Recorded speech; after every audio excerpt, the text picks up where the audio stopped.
A new report claims that a majority of Americans struggle with unemployment for at least some part of their life. The Associated Press reports that 4 out of 5 US adults have experienced or will experience reliance on welfare. The findings come as President Barack Obama tries to renew his administration's emphasis on the economy. Zach, are we learning anything new from this? I think we are. Typically, these studies show that a shocking number of children grow up in poverty. I mean, nearly 1 in 4 American children grow up in poverty. That's a very, very high number.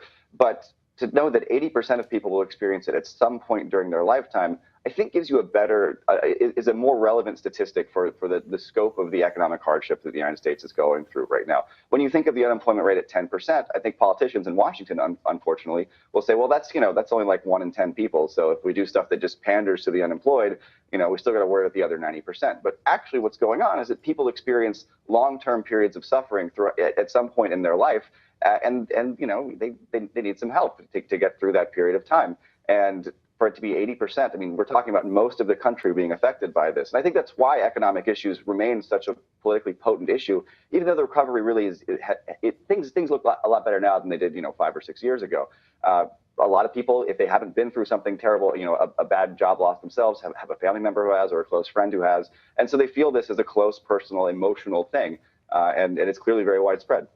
Is there anything Obama can do that's a political winner on this that actually addresses it, or is this something that most people don't want to think about?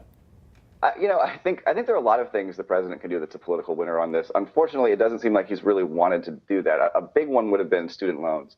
There was this interest rate doubling that happened on student loans. Student loans are not something that affects everybody, but it sends a signal to the public that you care a lot about this issue.